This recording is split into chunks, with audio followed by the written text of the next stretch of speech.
अब कई भक्त कहते हैं कि हमें कह रहा था कि आपके गुरुजी तो अन्य किसी की हेल्प करने को मना करते। नहीं, हेल्प करने का स्थान होता है, जैसे फल डागी की तरह या सूखा पड़ गया, कोई एक्सीडेंट दुर्घटना होगी, वहां मदद करो। जैसे किसी भिखारी को दान नहीं देना।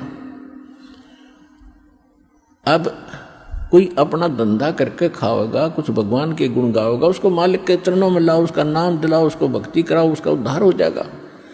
तो भिखारी को दान देना या किसी अन्य संत को दान देना नहीं चाहिए। उनको क्या दे सकते हो? खाना खिला सकते हो, कोई वस्त्र सिलाकर पहना सकते हो, अगर आप उसकी मदद करना चाहते हो। उसको कैश ना देना, क्योंकि वो साधु संत नहीं है, वो भिखारी बकवादी व्यक्ति हैं। अगर सारे भिखारी हो जाए फिर कमावे कौन गा? एक व्यक्ति ने एक भिखारी को 100 रुपये दे दिए।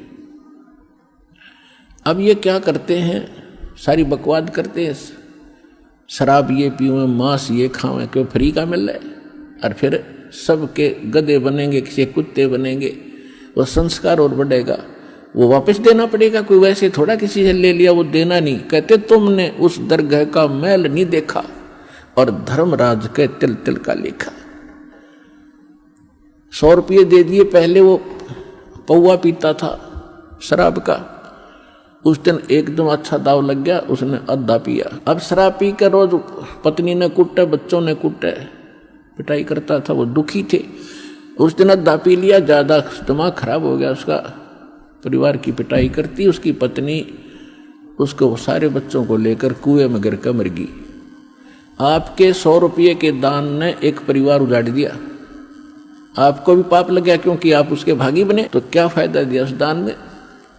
गुरु बिन माला फेरते, गुरु बिन देते दान, गुरु बिन दोनों निष्फल हैं, जय पूछो वेद पुराण।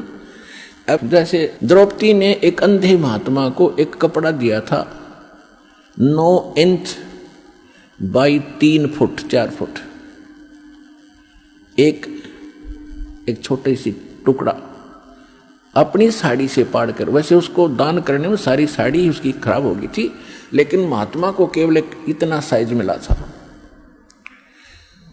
और वो स्वयं परमात्मा थे, क्योंकि ये अपनी आत्मा के साथ फिरते हैं और पहले आने वाले किसी संकट से बचाने के लिए पहले लीला करते हैं। भले उन्होंने नाम नहीं ले रखा था, फिर भी दान जो सुपात्र को दे दिया जाता है, कोई अच्छे साधु संत को, उसका भी फल मिलता है, लेकिन मोक्ष नहीं हो सकता उससे।